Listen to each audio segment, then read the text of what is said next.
Hello दोस्तों, आज हम करेंगे रीजनिंग के महत्वपूर्ण प्रश्न को हल। और दोस्तों, इन प्रश्नों के अभ्यास के माध्यम से आप अपनी किसी भी परीक्षा की तैयारी को बेहतर कर सकते हो।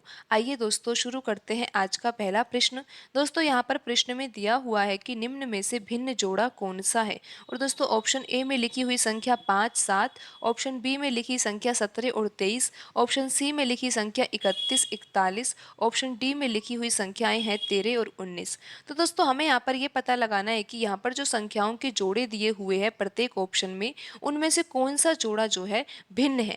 तो दोस्तों, ये पता लगाने के लिए कि भिन्न जोड़ा कौन सा है, तो हमें यहाँ पर ये तो पता लगाना ही होगा कि जो बाकी जोड़े हैं उनमें क्या समानता है। दोस्तों, अगर हम ये पता लगा लेंगे कि यहाँ पर दी हुई जो संख्याएं हैं उनमें कौन सा पैटर्न लग रहा है, किस आधार पर ये संख्याएं लिखी हुई है, तो फिर ये पता लगाना कि इनमें से कौन सा भिन्न जोड़ा है बहुत ही आसान हो जाएगा। तो आइए दोस्तों, हम यहाँ पर ये समझने का प्रयास करते हैं कि दी गई संख्याओं में कौन सा पैटर्न लग रहा है। तो दोस्तों, यहाँ पर अगर आप डिफरेंस देखो तो 5 और 7 के बीच में कितने का डिफरेंस है, 2 का डिफरेंस है। 17 और 23 में कितने का डिफरेंस है दोस्तों, यहाँ पर 6 का डिफरेंस है। और दोस्तों, 31 और 41 में कितने का डिफरेंस है, 10 का डिफरेंस है। और 13 और 19 में कितने का डिफरेंस है, 6 का डिफरेंस है। तो दोस्तों, डिफरेंस के आधार पर तो हम ये नहीं पता लगा सकते कि इनमें से भिन्न जोड़ा कौन सा होगा। तो दोस्तों, हमें यहाँ पर दूसरे तरीके से सोचना होगा कि यहाँ पर कौन सा पैटर्न लग रहा है। तो दोस्तों, यहाँ पर लिखी हुई जो सभी संख्याएं हैं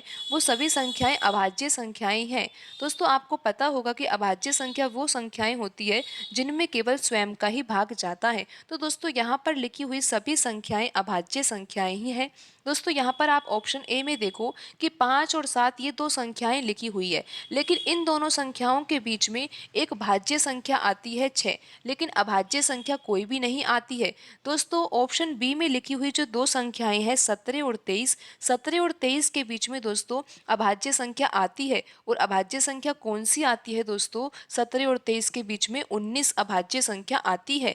दोस्तों, 31 और 41 के बीच में भी एक अभाज्य संख्या आती है। कौन सी अभाज्य संख्या दोस्तों, 31 और 41 के बीच में 37 आता है, और 37 भी एक अभाज्य संख्या ही है। दोस्तों, ऑप्शन डी में लिखी हुई संख्या 13 और 19 के बीच में भी एक संख्या अभाज्य संख्या आती है, और वो संख्या कौन सी होती है दोस्तों, 17। 17 एक अभाज्य संख्या है जो कि 13 और 19 के बीच में आ रही है। दोस्तों, 37 भी एक अभाज्य संख्या है जो 31 और 41 के बीच में आ रही है। दोस्तों, 17 और 23 के बीच में 19 आ रहा है, और 19 भी एक अभाज्य संख्या है। लेकिन दोस्तों, ऑप्शन ए में लिखी हुई जो दोनों संख्याएं हैं वो स्वयं तो अभाज्य संख्या है, लेकिन इनके बीच में कोई भी अभाज्य संख्या नहीं आ रही है। तो दोस्तों, यहाँ पर ऑप्शन ए जो है वो बाकी सभी जोड़ों से क्या होगा, भिन्न होगा। बाकी सभी ऑप्शन में से कौन सा ऑप्शन भिन्न है दोस्तों, यहाँ पर ऑप्शन ए जो है वो भिन्न है। और उसका कारण यही है दोस्तों कि जो बाकी यहाँ पर जोड़े दिए हुए हैं जिनमें दो दो संख्याएं लिखी हुई है, उन दोनों संख्याओं के बीच में एक अभाज्य संख्या आ रही है। लेकिन ऑप्शन ए में लिखी हुई जो दोनों अभाज्य संख्या है 5 और 7, 5 और 7 के बीच में कोई भी अभाज्य संख्या नहीं होती है। दोस्तों, 5 और 7 के बीच में एक संख्या 6 होती है, जो कि कैसी संख्या है, 6 एक दोस्तों भाज्य संख्या है। क्योंकि दोस्तों 6 में 6 का भाग तो चला ही जाता है, साथ ही 6 में 2 और 3 का भी भाग चला जाता है। तो इस कारण 6 जो है वो भाज्य संख्या है। 5 और 7 के बीच में कोई भी अभाज्य संख्या नहीं आ रही है। इसी कारण दोस्तों यह भिन्न जोड़ा है, और यहाँ पर जो आंसर हमारा सही होगा वो ऑप्शन ए होगा।